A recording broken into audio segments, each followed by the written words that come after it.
Double V again for Visit Volta, Franklin here. And we are currently at one of my favorite locations. You all know, you follow me and you see the noise I make about this place a lot, especially about their cleanliness and a whole lot more. But today, we are meeting the one who is actually, should I say in charge, but basically coordinates tourism activities here at Liati Wotin. And again, Emmanuel Chile Akpalanwu. So I'll ask him to introduce himself. Sidia, you're welcome. Thank you. You're welcome too. Thank you. So please tell us who you are. Okay. So I'm Albertaria, the site manager of Afadzato and Tagbo. Okay. Yeah. Site manager.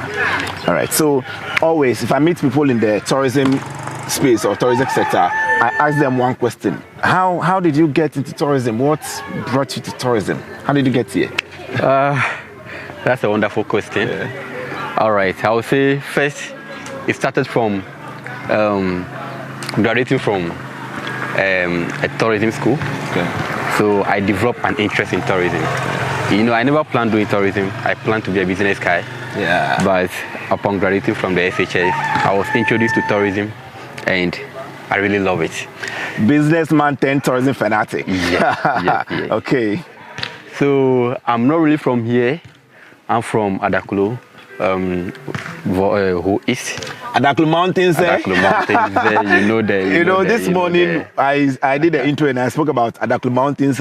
Not knowing, well, the director of tourism basically here is from Adaklu Mountains.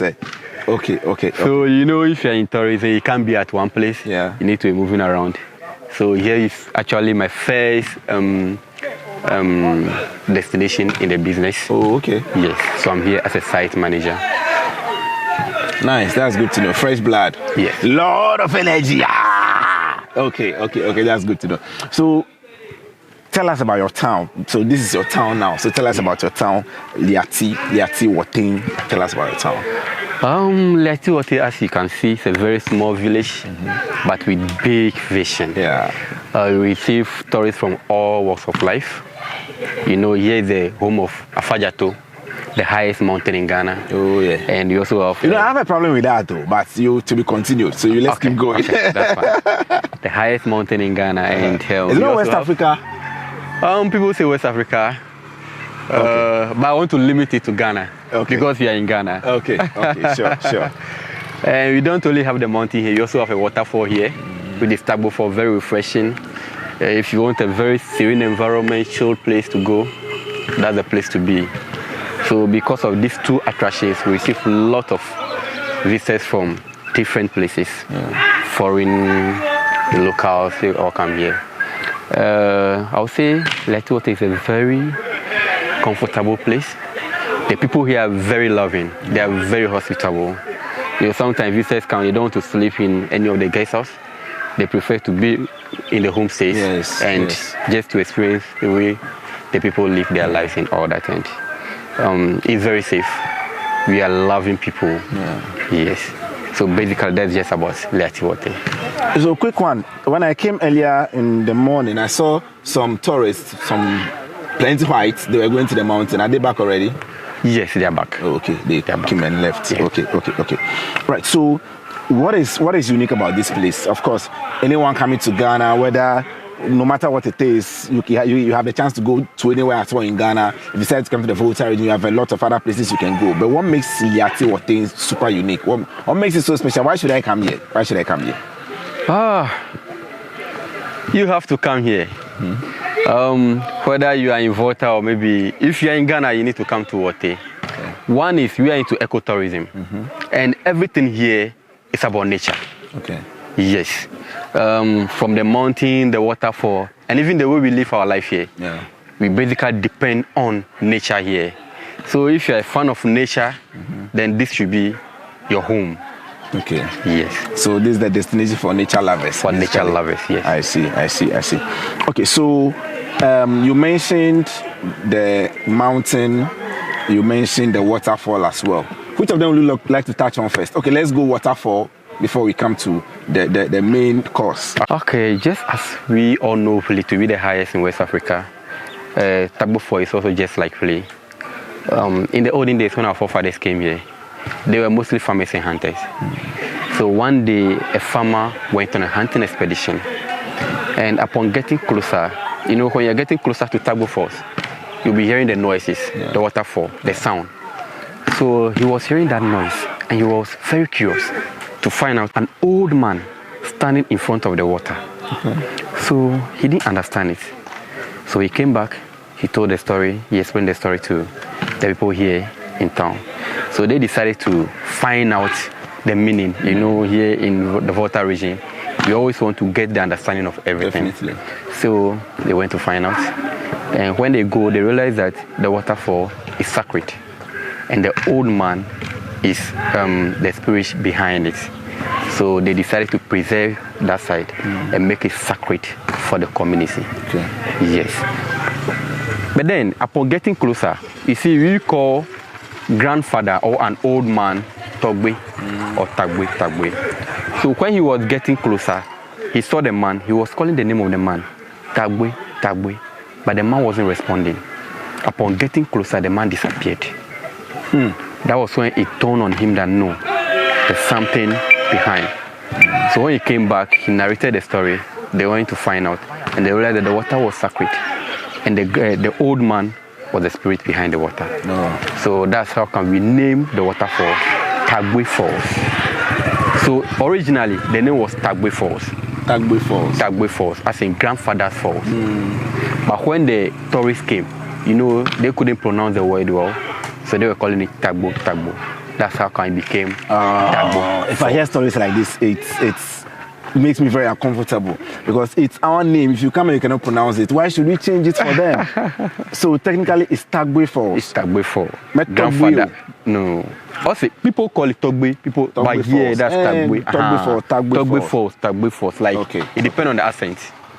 Yeah. Okay. So literally, the meaning is grandfather's fall. Grandfather Fall. Yeah. Grandfather Falls. I see. Tagbo Falls. All right. Any idea how high it is? Has it been measured? No, it has not been measured. So I don't know how. I tried to use my drone to measure it, but the trees it was a crazy experience then. Okay, so that is it about the Tagbo Falls. But what other purpose does the waterfall serve apart from being a tourist attraction? It's the water that we depend on domestically. Oh, so that's what... That water, yes. That's the water that comes all the way to the community. Wow. Yes. So we use it for cooking, for bathing, for drinking. Really? Yes. So we all depend on that water. So it's not just waterfall? It's not just waterfall. It's what is being used domestically. That's interesting.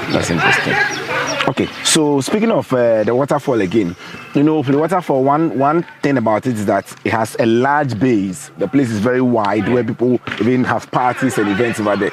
Tagbo Falls, that's how we're calling it now, not Tagbo Falls, because hey, that is the original name. Tagbo Falls, there's not so much space over there. Do you have some event that takes place there?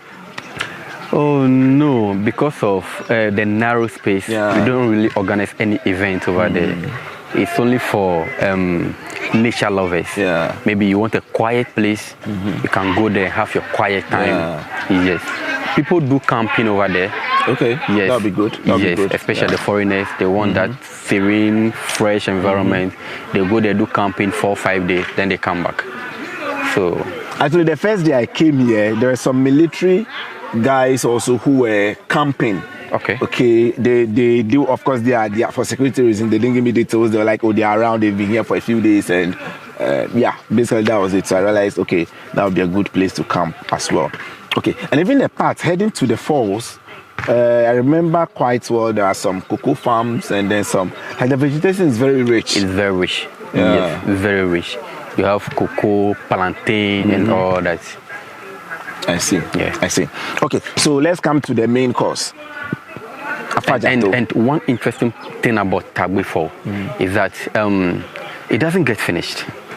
Whether in the rainy season, in the dry season, it's always like that. All year round. All year round. The time I came, I learned the level has dropped a little, but it's good to know that it's an all year round. All year round. Oh, that's good. That's good. Okay, and it would have helped because if it wasn't all year round, the community would basically starve and not get water. So thank goodness we have an all year round waterfall. Okay, so let's talk about the mountain now. Okay. Tell us. Yeah, we've heard a little about it, but tell us a little more about the mountains. All right. So coming to the big issue, we know Mount Afadzato is the highest in West Africa and in Ghana as well. The height of Afadzato is about 2,095 feet. That's about some 885 meters above sea level. Okay. Going back to history, when our forefathers came to settle here, every place was a forest. Yeah. And they were being disturbed by wild animals. Like I said, they were mostly farmers and hunters. So in order for them to make the place safe for their stay, they decided to chase the animals away by killing some and chasing the rest out of their reach. Anytime they do so, upon getting to the level of the mountain, they realized that their bodies became very itchy. You know, those days they were using animal skin, most especially to cover their private parts. So their bodies were exposed to the forest and everything in it. And those days we have these particular plants. We call it eja in our local dialect. They can call it apia. I don't know whether you've heard about it. Got it. Eja. In English, it's a poison ivy. The plants. Wait, is that a poison ivy? Yes. Oh, okay. The poison ivy. Okay. This particular plant, interestingly, when you hold it in your palm, it doesn't affect you. But when it comes into contact with your skin, ouch, it makes it very itchy and painful. The plant was very common here and all over the mountain. So anytime they chased the animals or they went on a hunting expedition around the mountain, the plant was having a dangerous attack on their skin. Interestingly, they were thinking that, in their mindset, they were thinking that because they were chasing the animals, that's why the plant was also defending the animals by attacking them back. So in their mindset, it was like a war between them and the plants over the wild animals. So they decided to name the mountain after that particular incident. A mountain of war against an itchy plant, Afadzato. So initially, Afadzato was Afadzato. Afadzato. The Ava simply means war. Then the Ja is how we call the poison ivy.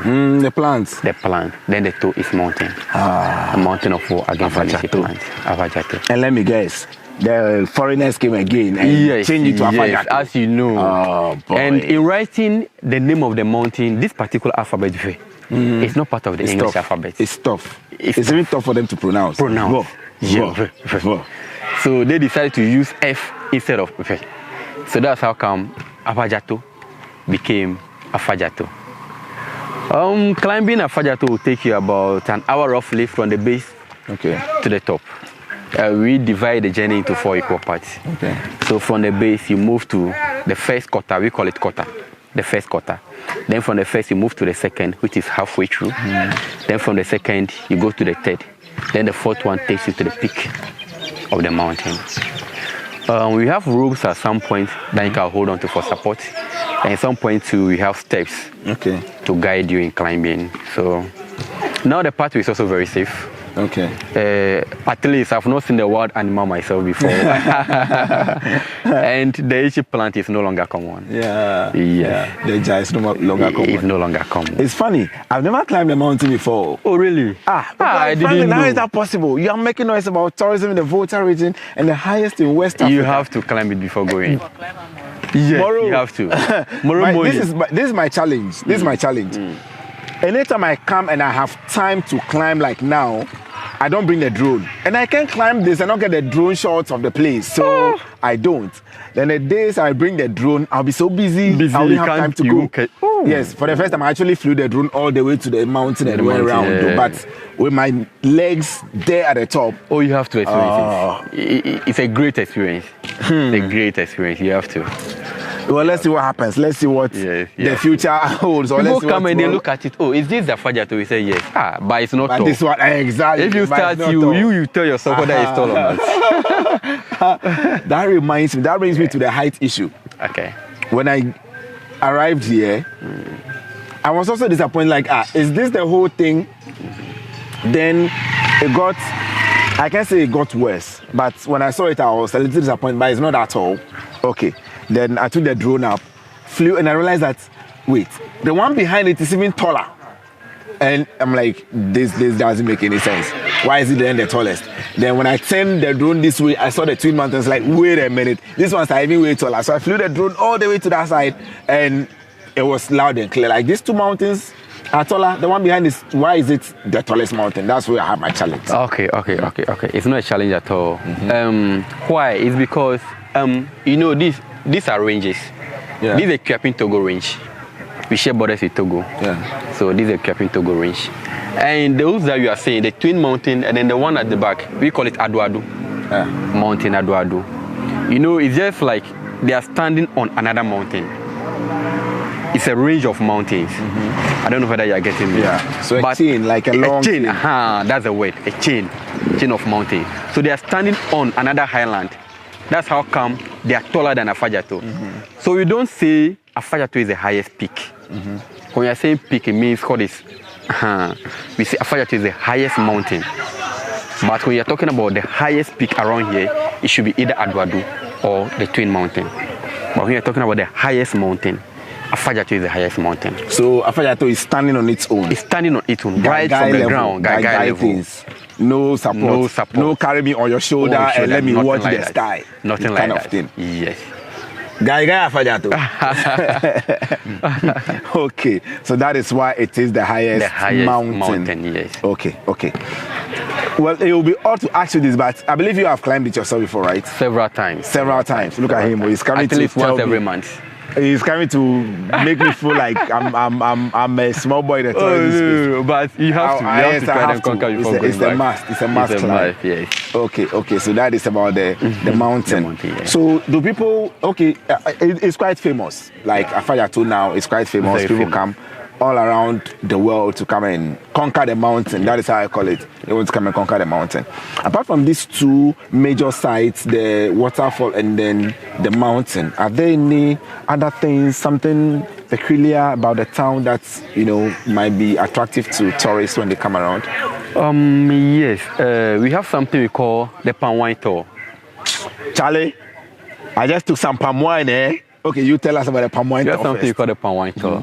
You know, most people don't know how the local gin is being distilled. Okay. So we are trying to open them to that knowledge, that idea of distilling the local gin. Sorabi, Akpeteshi. So if you've not seen some before, you want to be taken through the procedures involved, we can send you to the site. We take you through how the palm wine is being tapped, how the local gin is being distilled. You even have the opportunity to taste the fresh palm wine. Sorabi. Yes, Sorabi. So people also love that. We also do what we call the Togo loop. You remember I said we share borders with Togo? Yeah. So we do what we call Togo loop.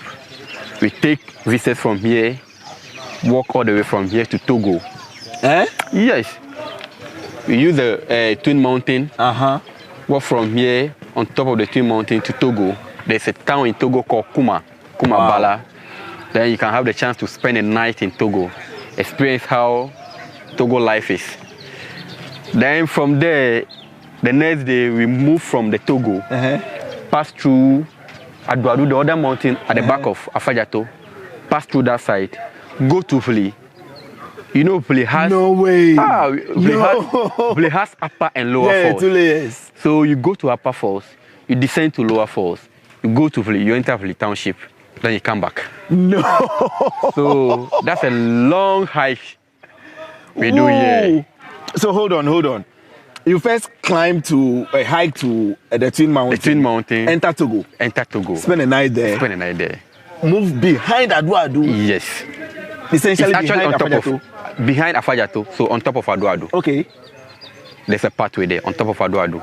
You pass there through to the upper falls. You descend to lower fall. There you go there. This is the thing. I keep saying that it's not as if I've been to that tourist site before. I've been there 1,000 times. Every time you go, new experiences, new discoveries. This is the first time I'm hearing this. Togo loop. Please, if you are watching this one, we have to come back here and go for the Togo loop. You have to. Jeez. It's a great experience. Takes you about 7-8 hours journey. On your feet. On your feet. So you have to carry your food. Look at my boss. Look at my boss's face. Oh, you're looking at me. My boss know the bow. It's a serious journey. Whoa. So you have to carry your food. Carry your water. Sometimes. And some maybe first aid even. First aid, yes. I called. Wow. That could be you. And if you want to experience a nightlife, in the dark or something, you can carry along a tent. When you get to Adu, see how my body you mount a tent there, spend a night there, then the next day, proceed. Wait, let me see. So it's a whole package. My boss doesn't understand. It's like, no. It's a whole package. It's a whole package. You love it. Wow. You love it. We call it the Togo loop. Oh, that would be so sweet. That would be. Yes. That would be a great Normally experience. foreigners, they love it. The Germans and the hikers, they normally love that. So we have that package as well. And we also have a village tour. You know, people have spent all their lives in the city. Oh, we are they so don't tired. know what village life is. Those of you in I cry. I tell you. So when you come here, we give you the opportunity to experience village life. You spend a night with people around, the indigents. The indigents, go through how they go through their normal routines, cooking, and some other things.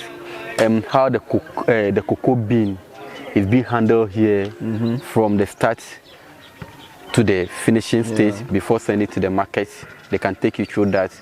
Palm oil, how you can prepare palm oil, something like that. They can take you through that. So basically, yes, things within the village field, things within the village can take you through. Then you experience the village life, how it's been. Yes. Is it one thing I actually enjoyed the first time I came here? It was a Sunday, and there was nothing. There was no food. There was nothing. I was asking around, and then I went to a young man called Peking. I'm still looking for Peking. Oh, Peking. You know Peking? Yeah, I know him. Please, get me He left contact. here, I think, 2 days back. Get me his contact, please. Sure, I will. I got to Peking to get some mobile money, and I told him I'm hungry, I need some food. He said, oh, there's no food. And I was like, that's my table. They just set a table for me to eat. So sit down and eat. I'm like, wait, you don't know me. They are like, very loving. And this guy just gave me his lunch. We understand that. We understand that here's a tourist destination, so we don't discriminate. Whether you are a foreigner, you are a local, you are Dangbani, Dagomba, we don't discriminate. We I was shocked. It was at all. one of the shocking experiences. Yes. Like, And yes, man, you don't like. It's like, oh, eat, there's more, and that was it. He didn't take money for it. That's life here. Peking, that's life Peking, here. I'm still looking for you, Peking. Please, I'll take his contact before I leave. That's life here in Waterfall. That is life here. That's life here. I see. Yes. So the village life. Yes. Okay. Any thoughts on the clean green? Yes, I was coming to that. Okay, good. So good. the new attraction or the new thing we have now is the clean and green hub. Okay. You know, here's a tourist destination. People come here, they don't only bring money, but they also litter. Let me call it that way. They come here, the sachet, the water bottle, everything they come to, how do I say it, to use over here, they leave it behind. They don't carry it along.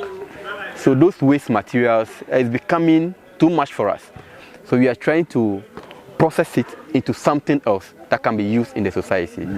So we've put up a place called the Clean and Green Hub. The clean simply means we are trying to use the waste material from tourists to create new things. Are you following me? Yeah. That can be used. New things like raincoats. Okay, raincoats makes a lot of sense. Yes, raincoat. The sachet rabbit. Yes. It can be sold into a raincoat.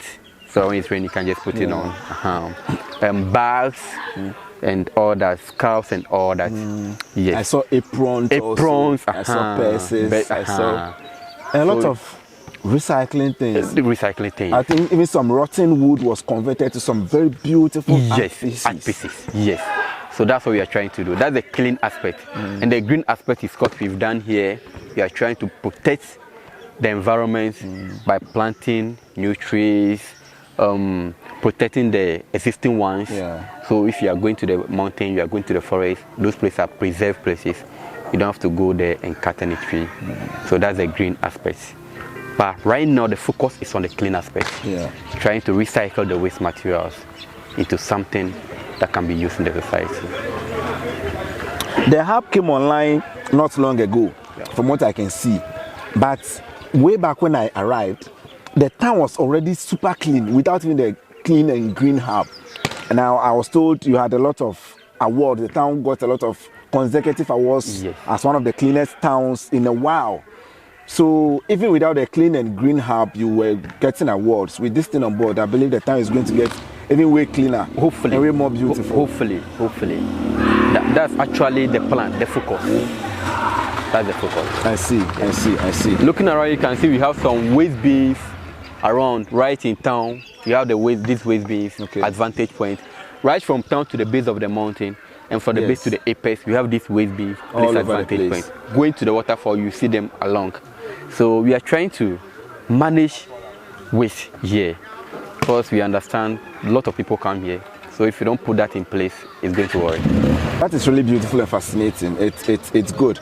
It's good to see the community understanding and knowing that this is the whole tourism concept is based on conservation and then the ecology of the place. So we are promoting it. I think it's a really good one, and I really appreciate that.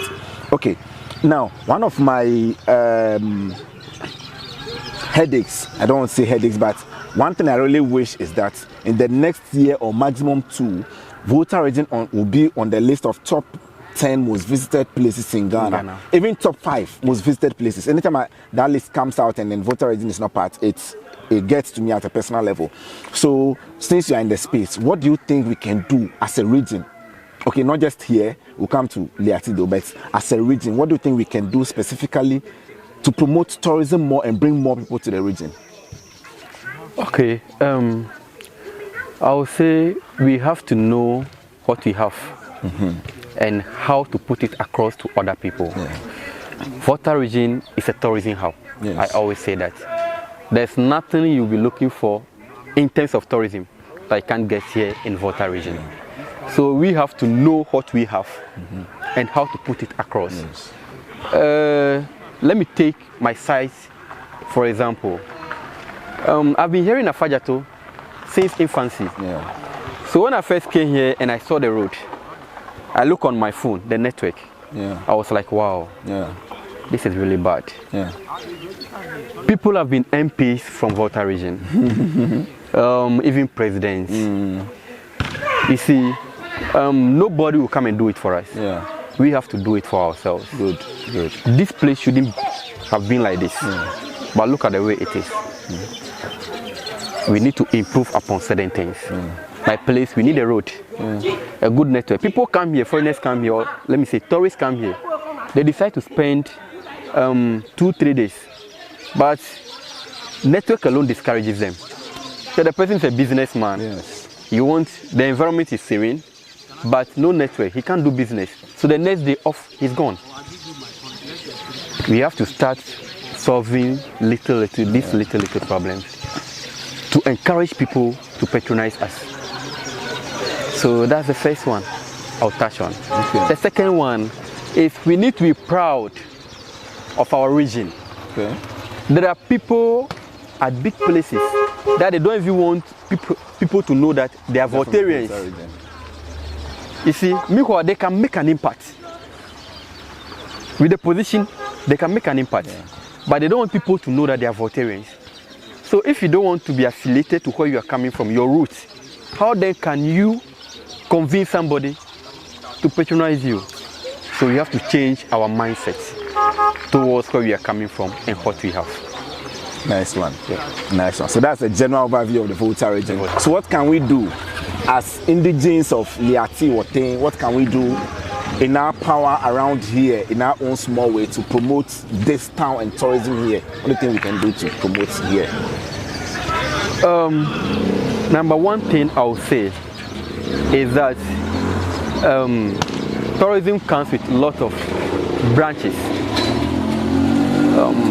The people are getting tired of just climbing the mountain and going to the waterfalls. So one thing I've come to understand is we need to give them, or we need to add value to what we have, to give them reasons for them to stay longer. Because if I've been here before, I just climb the mountain and I go, then what would encourage me to come back next time.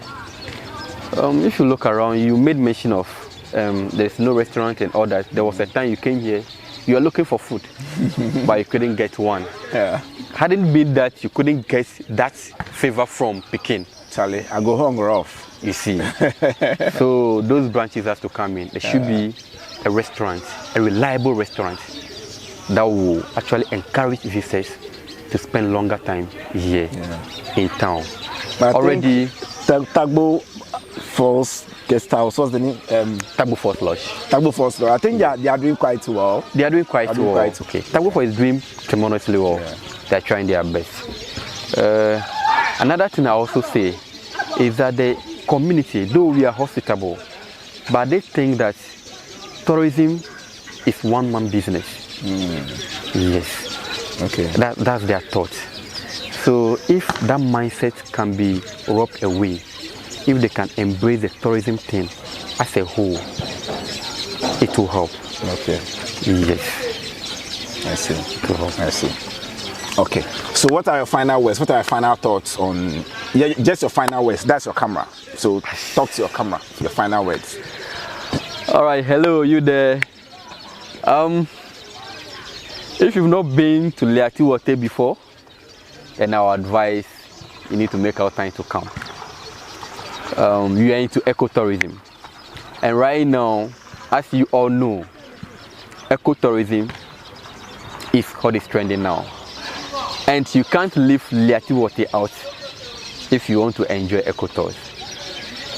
The community is very loving, the people are very hospitable, and as you all know, here is the home of Afadzato, the highest mountain in West Africa.